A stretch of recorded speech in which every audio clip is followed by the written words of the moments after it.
Hey,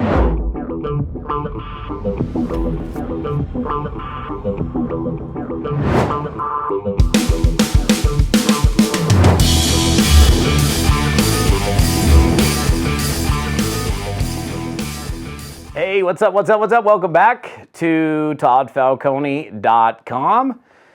Okay, so a couple days ago, I did a video on the subject of eliminating rejection from network marketing. Rejection-free network marketing, I think, was the title of that video. And I figured I would do a little bit of a follow-up and give you a greater understanding of how to get better at dealing with objections. Now, we certainly do get objections. We get questions. We have concerns that people have, and as a network marketer, your job is to help those people, neutralize those objections, answer their questions, address their concerns. There are not too many that we get. Maybe, I don't know, I think, in fact, in my book, Fearless Networking, I identified about 20 of the most common objections. By the way, if you really want to get good at objections, I'd highly recommend grabbing my book, Fearless Networking. I'll put a link somewhere in this blog post so you can get it if you don't have it. But one thing that you want to be, you want to work on your skills, and you want to be able to be quick on your feet. So if someone throws a curveball, you can dodge it. If somebody throws a fastball, you can get out of the way fast, right? So when it comes to questions and objections, of course you can have a canned response, which is, fine in certain circumstances, and will certainly be a building block for how you respond to that same question in the future. But here's what I did early on in my network marketing career. If I kept getting the same question, and you'll find this. I mean, if you think about it, think what are some of the common, what are one or two of the common questions or objections that you get almost every single time, or concerns that people have? Top couple, or obviously I don't have the time and I don't have the money. You might get, I need to think about it, I need to talk to my wife, I need to, how much money are you making? It could come in many forms, right? When you get that objection and you're like, okay, well, I did my best, because that's all we can do in the instance, the moment is do the best with what we've got, the resource we have available to ourselves, and work on improving so that in the future I can do a better job of responding to that in a maybe better way or a different manner. So I've responded to objections and questions, and that didn't work out so well. I didn't do very good at that one.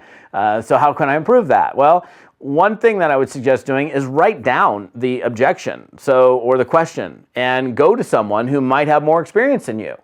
Hey, I keep getting this one, and I just don't know exactly how to deal with that particular question that I get. Can you help me? How would you respond to this particular question?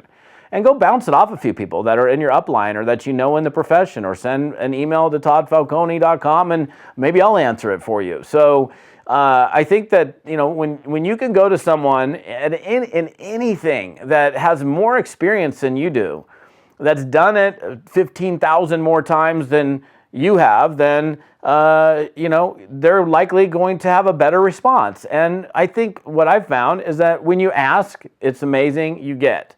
So if you were to ask your sponsor or ask some other expert that in the business, hey, I keep getting this question, your product seems expensive, and I don't know how to deal with that. How would you deal with that?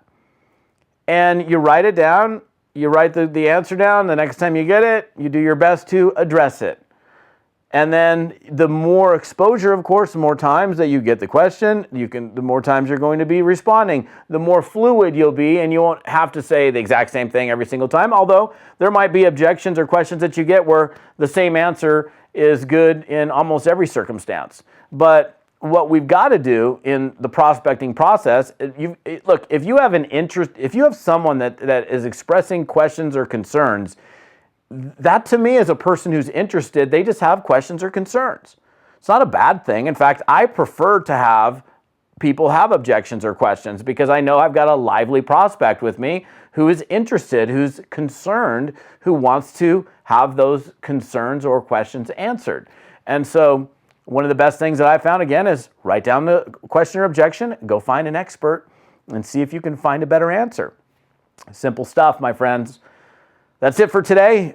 Stay fearless. We'll see you on another video. Have yourself an amazing day.